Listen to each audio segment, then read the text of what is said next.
Fala galera, tudo bom? Eu sou o Dr. Igor Alves, fundador da IAS Advocacia, e no vídeo de hoje eu vou falar de um tema que eu curto bastante, que se trata da sustentação oral. É isso mesmo, você, candidato, candidata, que entrou com um processo judicial no judiciário, seja em São Paulo, seja em qualquer estado da federação, saiba que em algum momento do seu processo você certamente vai depender ou poderá ser ofertada a sustentação oral para o seu caso. O nome, ele é um pouco estranho, porque afinal de contas não é todos os dias que você escuta que alguém vai fazer uma sustentação oral, e o nome ele é bastante sério porque ele trata de qual momento, qual que é a finalidade dele, né?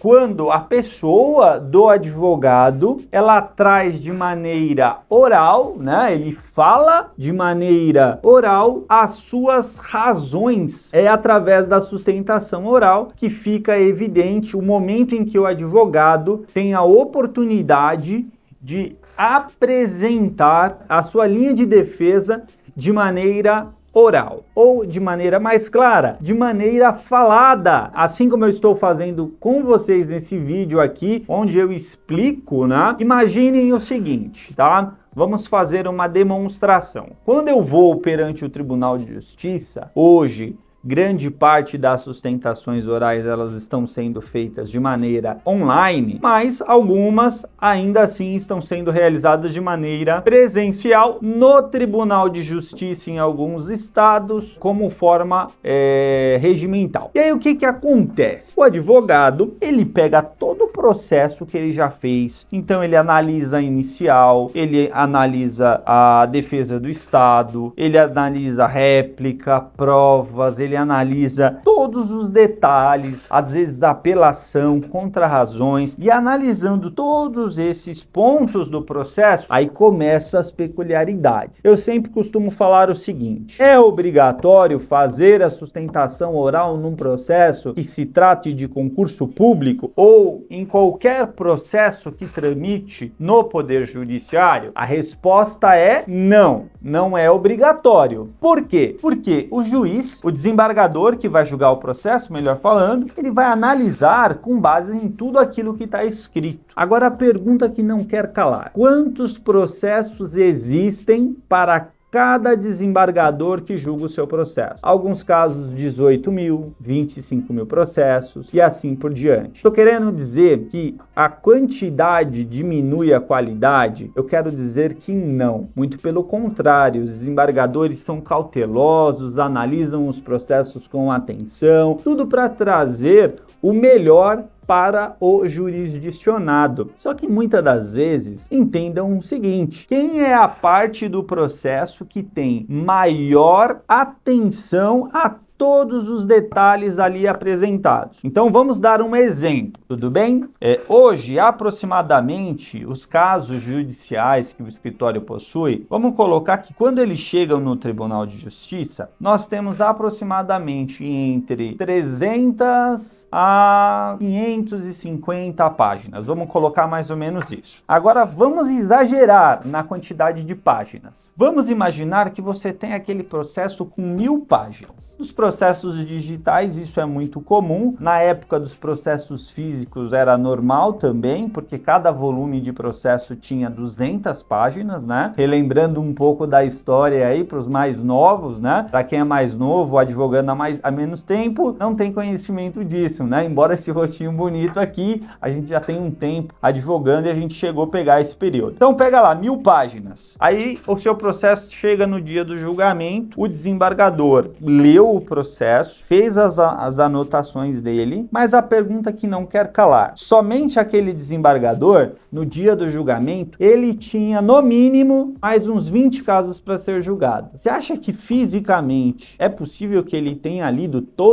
as 1000 páginas de todos os processos? Eu acredito que não. Seriam 20 mil páginas e não seria plausível que isso acontecesse. Agora, quando o cliente, junto com o advogado, eles afirmam, né, a possibilidade de fazer a sustentação oral. Aí o que o advogado ele tem a possibilidade de fazer? Ele vai ter que parar, ele vai fazer uma revisão completa do processo e ele vai pontuar. Olha, da minha defesa 1, eu tenho tal ponto que eu quero destacar. Da minha defesa 2, eu tenho o documento 38 que eu acho importante, que eu gostaria de falar e destacar na sustentação oral. Na quarta defesa que eu fiz, eu tenho documento 100, o documento 500 e o documento 950 que eu quero destacar. Quando o advogado vai na tribuna, eu vou pedir para nossa edição colocar com mais ou menos como que é a tribuna. Vou pegar o exemplo das tribunas daqui do Tribunal de Justiça, ver se a gente encontra alguma como referência, ver se a gente consegue pegar uma tribuna também do Supremo Tribunal Federal, que tem disponibilização de imagem também com maior facilidade. E aí o que acontece? Nós vamos diante da tribuna, via de regra ficam 2 desembargadores do lado direito de quem olha, né, na posição do advogado, 3 desembargadores do lado esquerdo e na frente o desembargador presidente. É assim que funciona a composição da Câmara de Julgamento. Beleza, Igor, o vídeo era sobre a sustentação oral, mas eu já estou trazendo todo o conteúdo para que não fique nenhuma dúvida sobre a sustentação oral, sobre a composição do julgamento, como que funciona o dia a dia, a dinâmica. E aí, no caso concreto, o advogado é convidado pelo presidente a comparecer à tribuna. Quando o advogado chega na tribuna, ele se dirige à pessoa do desembargador relator, tem o relator, tem o revisor e tem o terceiro juiz. Vamos pelos nomes. Relator foi aquele que relatou os motivos por qual ele pretende que você ganhe ou perca o processo. Revisor, o nome já diz, foi encaminhado para ele e falou, olha, analise aí o que eu fiz, vê se está ok. E o terceiro juiz, ele é aquele que ele auxilia no voto. Caso ocorra empate, caso tenha essas questões de questões, os demais da Câmara são convocados para que ocorra o julgamento ou alguma matéria mais polêmica, os demais da Câmara são convocados para julgar. E aí, beleza, o advogado está lá, ele tem a opção, então entendam, o advogado ele pode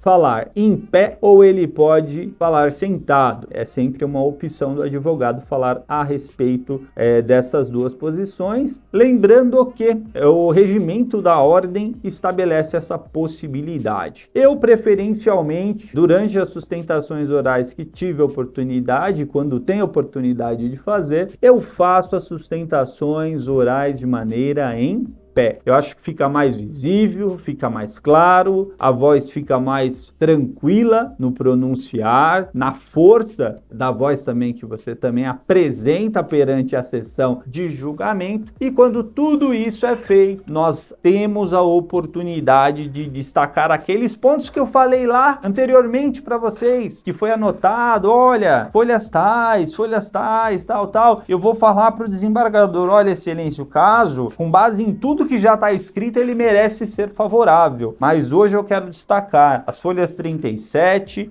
as folhas 900, as folhas 950, porque são através destas folhas que Vossa Excelência vai chegar à conclusão que a parte contrária que nós estamos lutando para ganhar o processo está errada neste processo em específico, e neste processo em específico nós merecemos que a ação seja mantida favorável ao meu cliente. Então, dessa forma é a maneira mais técnica que funciona todo o processo. Na IAS Advocacia, as sustentações orais elas são divididas por mim e pela doutora Vívia e trazemos ali as opções para os nossos clientes, demonstrando a eles o que é importante, como fazer e explicando. É importante destacar também que na IAS Advocacia nós explicamos aos nossos clientes os processos que nós entendemos que são favoráveis, que são importantes, e demonstramos aos clientes aqueles processos em que entendemos que não é necessário fazer a sustentação oral. Então é sempre feita uma análise para que a gente consiga chegar a uma conclusão interessante. Então